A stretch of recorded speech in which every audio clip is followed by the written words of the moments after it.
क्या गौरव भाटिया जी, मैं आपसे पूछ रहा हूं, सरकार के पास रोजगार के मामले पर बताने के लिए कुछ नहीं था, इसलिए आपने इस तरह के पर्सनल अटैक किए जो सुप्रिया श्रीनेत इशारा कर रही हैं?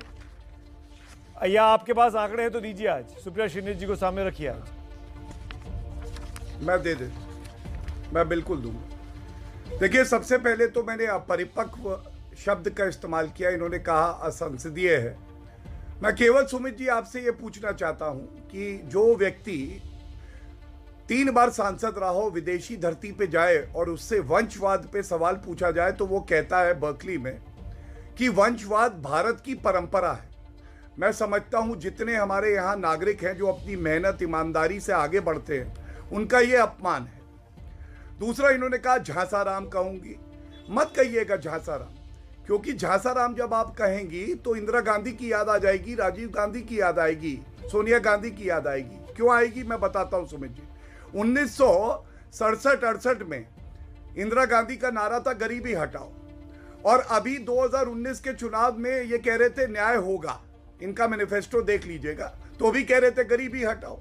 अरे गरीबी किसी ने हटाई है तो श्री नरेंद्र मोदी जी ने।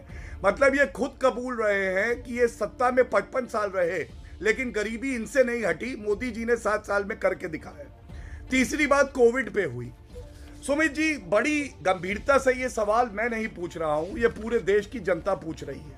क्या ये सत्य नहीं है कि नरेंद्र मोदी जी ने 171 करोड़ टीके सुरक्षा कवच नागरिकों को दिए हैं, और इन्होंने कहा कोवैक्सीन सुरक्षित नहीं है, जो मोदी जी ने खुद लगाया क्योंकि वैक्सीन हेजिटेंसी ना हो। ये सवाल जनता पूछ रही है कि 2 साल में, और ये सुप्रिया जी यहाँ बैठी हैं, बहुत अच्छी प्रवक्ता है, बताएं रायबरेली कॉन्स्टिट्यूएंसी कोविड के मुश्किल समय में सोनिया गांधी जी कितनी बार गई हैं? प्रधानमंत्री जी तो पिछले 2 साल में प्रधानमंत्री का जो कार्य है वो भी कर रहे हो, 10 बार हो क्या है। और अब मैं आता हूं, आपने कहा कि आंकड़े जो है आप रोजगार पे नहीं देते हैं, तो आपने शायद सदन में सुना नहीं सुमित जी। मैं क्या आंकड़े दूंगा? प्रधानमंत्री जी महंगाई और रोजगार दोनों पे बोले हैं और सदन पे ही बोले हैं, लेकिन ये बात अलग है कि राहुल गांधी उस वक्त संसद में नहीं थे और कांग्रेस पार्टी ने बाद में बॉयकॉट कर दिया था। ये आंकड़े हैं।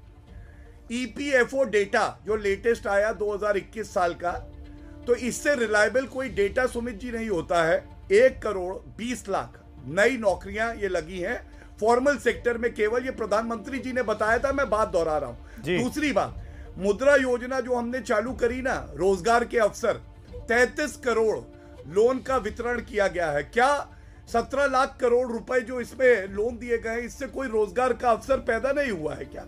और सबसे बड़ी बात है, मैं बताऊं, स्टार्टअप 2014 तक केवल 500 थे और ये बढ़ के 60,000 हो गए 7 साल में। 500 2014 तक, उसके बाद 60,000। ये आंकड़े हैं, इधर उधर की बात नहीं करनी चाहिए। देश की जनता आपका चैनल देखती है, बिल्कुल, सबसे अच्छा चैनल है। मैंने आंकड़ों से अपनी बात रखी, इसीलिए यहाँ हो हल्ला करने नहीं आया। मैं रोजगार की बात आपने जवाब दिया। I hope